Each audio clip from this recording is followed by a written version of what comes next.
ಧರ್ಮಸ್ಥಳ ವಿರುದ್ಧ ದೂರು ಕೊಟ್ಟವನು ಮುಸ್ಲಿಂ. ಎಸ್ ವೀಕ್ಷಕರೇ, ಧರ್ಮಸ್ಥಳ ವಿರುದ್ಧ ದೂರು ಕೊಟ್ಟವನು ಮುಸ್ಲಿಂ. ದೂರು ಕೊಟ್ಟವನ ಹಿಂದೆ ಕೇರಳದ ಸರ್ಕಾರ ಪಿತೂರಿ ಇದೆ. ಧರ್ಮಸ್ಥಳದ ಬಗ್ಗೆ ಆರ್ ಅಶೋಕ್ ಸ್ಫೋಟಕ ಬಾಂಬ್.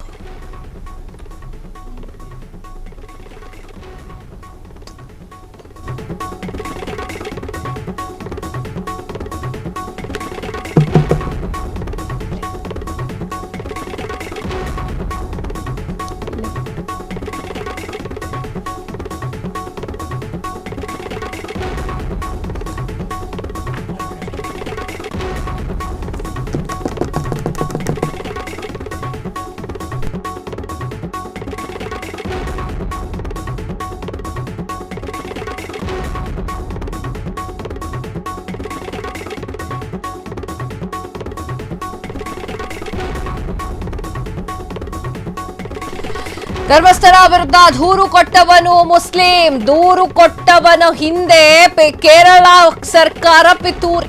ಧರ್ಮಸ್ಥಳದ ಬಗ್ಗೆ ಆರ್ ಅಶೋಕ್ ಸ್ಫೋಟಕ ಬಾಂಬ್. ಮುಸ್ಲಿಂ ರಾಷ್ಟ್ರದ ಸುದ್ದಿವಾಹಿನಿಯಲ್ಲೂ ಕೂಡ ಧರ್ಮಸ್ಥಳದ ವಿರುದ್ಧ ಸುದ್ದಿ.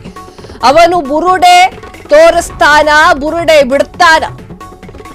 ಆಲ್ ಜಹೀರಾದಲ್ಲಿಯೂ ಕೂಡ ವರದಿಯನ್ನ ಮಾಡಲಾಗಿದೆ. ಮೈಸೂರಿನಲ್ಲಿ ವಿಪಕ್ಷ ನಾಯಕ ಆರ್ ಅಶೋಕ್ ಅವರ ಹೇಳಿಕೆ. ಎಸ್ ವೀಕ್ಷಕರೇ, ಧರ್ಮಸ್ಥಳ ವಿಚಾರಕ್ಕೆ ಸಂಬಂಧಪಟ್ಟಂತೆ ಧರ್ಮಸ್ಥಳ ಫೈಲ್ಸ್ ದಿನಕ್ಕೊಂದು ಕ್ಷಣಕ್ಕೊಂದು ಹೇಳಿಕೆಯನ್ನ ಬದಲು ಮಾಡ್ಕೊಳ್ತಾ ಇದೆ. ಆದರೆ ಕ್ಷಣಕ್ಕೊಂದು ಮಾಹಿತಿ ಹೊರಗೆ ಬೀಳ್ತಾ ಇರುವಂತದ್ದು. ಈಗ ಆರ್ ಅಶೋಕ್ ಅವರು ಒಂದು ಬಾಂಬ್ ಅನ್ನ ಸಿಡಿಸಿದ್ದಾರೆ. ಆತ ದೂರದಾರ ಇದ್ದಾನಲ್ಲ, ಆತನ ಹೆಸರು, ನಿಜವಾದ ಹೆಸರನ್ನ ಜಗತ್ತಿಗೆ ಹೇಳಲಾಗ್ತಾ ಇಲ್ಲ. ಸೊ ಆ ಒಂದು ನಿಟ್ಟಿನಲ್ಲಿ ಆತ ಮುಸ್ಲಿಂ ಇದ್ದಾನೆ. ಧರ್ಮಸ್ಥಳದ ವಿರುದ್ಧ ದೂರು ಕೊಟ್ಟವನು ಮುಸ್ಲಿಂ ಆಗಿದ್ದಾನೆ. ದೂರು ಕೊಟ್ಟವನ ಹಿಂದೆ ಕೇರಳ ಸರ್ಕಾರದ ಪಿತೂರಿ ಇದೆ. ಧರ್ಮಸ್ಥಳದ ಬಗ್ಗೆ ಆರ್ ಅಶೋಕ್ ಅವರು ಸ್ಫೋಟಕ ಬಾಂಬ್ ಅನ್ನು ಸಿಡಿಸಿದ್ದು ಮುಸ್ಲಿಂ ರಾಷ್ಟ್ರದ ಸುದ್ದಿವಾಹಿನಿಯಲ್ಲೂ ಕೂಡ ಧರ್ಮಸ್ಥಳದ ಬಗ್ಗೆ ಮಾತನಾಡಲಾಗಿದೆ ಅಂತ ಹೇಳಿದ್ದಾರೆ. ಏನ್ ಹೇಳಿದ್ದಾರೆ ನೋಡ್ಕೊಂಬರೋಣ ಬನ್ನಿ. ಮಾಧ್ಯಮದಲ್ಲಿ ಸಂಬಂಧಪಟ್ಟಂತೆ ಸರ್, ಈಗ ತಲೆಬುರುಡೆಗಳನ್ನ ಶೋಧ ಕಾರ್ಯ ನಡೀತಿದೆ ಸರ್. ಆ ವ್ಯಕ್ತಿನ ಕರ್ಕೊಂಡೋಗಿ ಅನಾಮಧೇಯ ವ್ಯಕ್ತಿನ ತಲೆಬುರುಡೆಗಳನ್ನ ಎದುರುವಂತ ಕೆಲಸಕ್ಕೆ ಮುಂದಾಗಿ ಈ ಪ್ರಕರಣ ಸ್ವಲ್ಪ ಜಟಿಲ ಆಗ್ತಿದೆಯಾ? ಜಟಿಲ ಆಗ್ತಾ ಇಲ್ಲ, ಯಾರೋ ಕಾಣದ ಕೈಗಳು ಜಟಿಲ ಮಾಡ್ತಾ ಇದ್ದಾರೆ ಅಷ್ಟೇ. ಜಟಿಲ ಮಾಡ್ತಾ ಇದ್ದಾರೆ. ಈಗ ಆಪಾದನೆ ಮಾಡ್ತಾ ಇರೋನು ಯಾರೋ ಒಬ್ಬ ಮುಸ್ಲಿಮು. ಇದು ಫುಲ್ ಬ್ಯಾಕ್ಗ್ರೌಂಡು ಕೇರಳ ಸರ್ಕಾರ. ಅವ್ರಿಗೇನು ಸಂಬಂಧ ಇದೆ? ಇಲ್ಲಿ ಆತ್ಮಹತ್ಯೆ ಆಗಿದೆ, ಕೊಲೆಗಳಾಗಿದೆ. ನಾನು ಕೂಡ ಈ ತನಿಖೆಯನ್ನು ಸ್ವಾಗತ ಮಾಡ್ತೀನಿ. ಈಗಾಗಲೇ ಧರ್ಮಸ್ಥಳದವರು ಸ್ವಾಗತ ಮಾಡಿದ್ದಾರೆ. ನಾನು ಇನ್ನೊಂದು ಮುಂದೆ ಹೋಗ್ತೀನಿ. ಈಗ SIT ಅವರೇ ಕೇಳಿದ್ದಾರೆ, SIT ತನಿಖೆ ಆಗಿದೆ. ನಾಳೆ ನನಗನ್ಸುತ್ತೆ ಈ ಗ್ಯಾಂಗ್ ಇದೆಯಲ್ಲ, ಈ ಪ್ರಗತಿಪರರಂತ ಒಂದು ಗ್ಯಾಂಗ್ ಹಾಕ್ಕೊಂಡಿದ್ದಾರಲ್ಲ ಕರ್ನಾಟಕದಲ್ಲಿ, ಇವರು ಆ SITನೂ ಸರಿ ಇಲ್ಲ ಅಂತ ನೋಡಿ. ಅವ್ರ ಪರವಾಗಿ ರಿಪೋರ್ಟ್ ಕೊಟ್ಟರೆ ಇದು ಸರಿ, ಇಲ್ಲ ಅಂದರೆ ಅಂತಾರೆ. ಅದಕ್ಕೆ ನಾನು ಹೇಳೋದು, ಮುಖ್ಯಮಂತ್ರಿ ನೇತೃತ್ವದಲ್ಲೇ ಒಂದು ತನಿಖೆ ಮಾಡಿಬಿಡ್ರಿ. ಅವರೇ ಹೆಡ್, ಅದಕ್ಕೆ ಅವರೇ ಚೀಫ್ ಮಾಡಿಬಿಡಿ. ನಾವು ನಾರ್ಮಲಿ ಚೀಫ್ ಜಸ್ಟಿಸು, ಹೈಕೋರ್ಟು ನ್ಯಾಯಮೂರ್ತಿ ಅಂತೀರಿ, ಇವರೇ ಮಾಡಿಬಿಡ್ಲಿ ಬೆಸ್ಟು.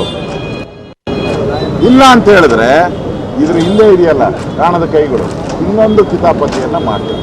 ನಾವು ಈ ತನಿಖೆಯನ್ನು ಮಾಡಿ ಯಾರು ತಪ್ಪಿತಸ್ಥಿದ್ದಾರೆ ಅವರನ್ನು ಹೊರಗಡೆ ತನ್ನಿ. ಒಂದು ಸರಿ ವೈಟ್ ಆ್ಯಂಡ್ ಬ್ಲ್ಯಾಕು ಕ್ಲಿಯರ್ ಆಗ್ಬಿಡ್ಬೇಕು. ಹಾಲು ಯಾವುದು ನೀರು ಯಾವುದು ಅಂತ ಕ್ಲಿಯರ್ ಆಗಬೇಕು.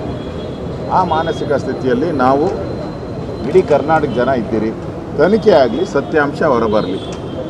ಅದಕ್ಕೆ ಮುಂಚೆ ನೀವು ಈ ಥರ ಮಾಧ್ಯಮದಲ್ಲಿ ಕೆಟ್ಟ ಸುದ್ದಿಯನ್ನು ಬಿತ್ತರ ಮಾಡೋದು, ಯಾರೋ ಒಬ್ಬ ವ್ಯಕ್ತಿ ತಪ್ಪು ಮಾಡಿದ್ರೆ ವ್ಯಕ್ತಿಗೆ ಸಂಬಂಧಪಟ್ಟಿದೆ.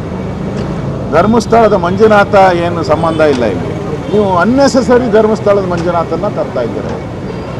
ಮಂಜುನಾಥನ ತಪ್ಪೇನಿದೆ ಇದರಲ್ಲಿ? ಧರ್ಮಸ್ಥಳದ ತಪ್ಪೇನಿದೆ ಇದು? ಇಲ್ಲಿ ಯಾರೋ ವ್ಯಕ್ತಿ ಇದ್ದರೆ ತನ್ನಿ, ಅವ್ರನ್ನ ಶಿಕ್ಷೆ ಆಗಲಿ ಅವನಿಗೆ. ಅದನ್ನು ಬಿಟ್ಟು ನೀವು ಅಲ್ಜೀರಾ, ಯಾವುದೋ ದೇಶದ ಅಲ್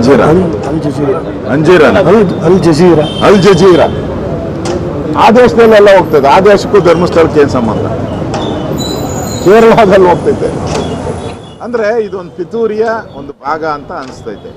ನಮಗೂ ನ್ಯಾಯ ಬೇಕು, ತನಿಖೆ ಆಗಬೇಕು. SIT ಪಾರದರ್ಶಕವಾಗಿ ತನಿಖೆ ಮಾಡಿ.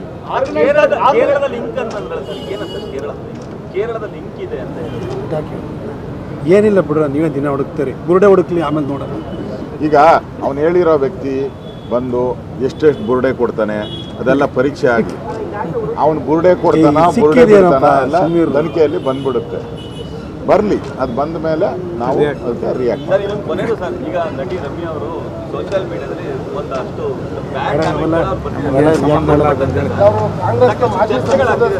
ಅದಕ್ಕೆ ಬೇಕು, ಅದಕ್ಕೆ ಹೋಗೋಣ. ಸರ್, ಈಗ ಸಂಬಂಧಪಟ್ಟಂತೆ ಸರ್, ಈಗ ತಲೆಬುರುಡೆಗಳನ್ನ ಕ್ಷಣ ಕ್ಷಣದ ಸುದ್ದಿಗಳಿಗಾಗಿ ಫ್ರೀಡಂ ಟಿವಿ ಸಬ್ಸ್ಕ್ರೈಬ್ ಮಾಡಿ, ಲೈಕ್ ಮಾಡಿ ಹಾಗೂ ಫಾಲೋ ಮಾಡಿ.